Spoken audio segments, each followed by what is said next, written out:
The prophet Musa was born to a family of the enslaved children of Israel. His mother feared that her son would be killed by Pharaoh's soldiers. That fear continued until she received a revelation from God. God revealed to the mother of the prophet Musa what she had to do. Before Pharaoh's men could kill the baby, the mother of the prophet Musa placed him in a chest and left him afloat on the water of the Nile. The current carried the prophet Musa to Pharaoh's palace.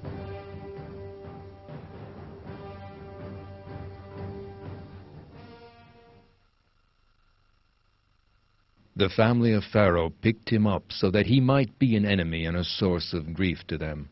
Certainly Pharaoh and Haman and their troops were in the wrong. The wife of Pharaoh said, "A source of delight for me and for you. Do not kill him.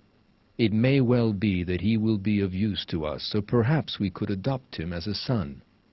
They were not aware.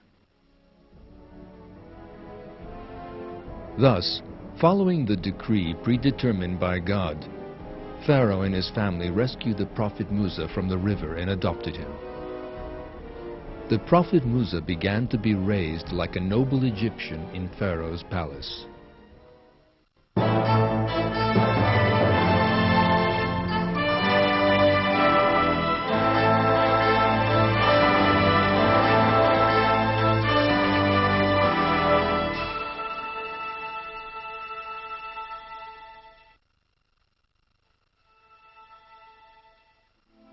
The prophet Musa grew up in Pharaoh's palace. He came of age, and God gave him knowledge and wisdom. The event which marked a turning point in his life was a fight in which he was involved.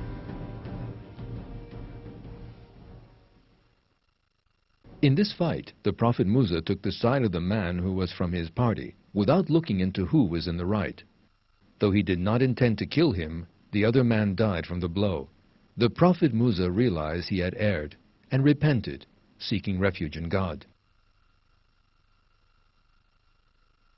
He begged God to forgive the sin he had committed.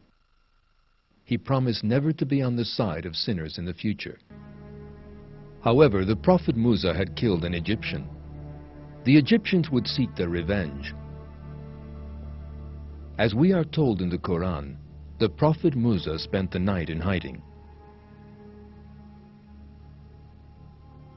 Pharaoh and the leading men beside him discussed Musa's punishment, even the possibility of executing him. Someone who overheard the discussion came to warn Musa.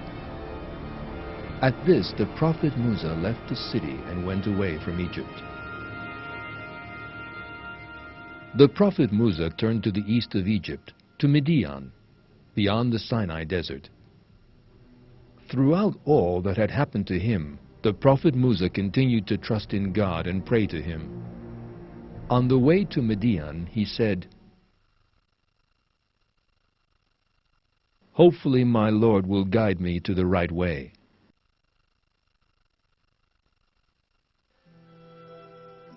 The prophet Musa encountered two women by the waters of Midian. The women were frightened of the other shepherds there and were unable to water their animals. The prophet Musa ran to the women's assistance and watered their flocks. In return for this behavior, the women's father invited the prophet Musa to pay his wages for drawing water for them. He asked the prophet Musa to stay with them and to help him. He said that he would give one of his daughters to the prophet Musa as his wife. The prophet Musa accepted this proposal.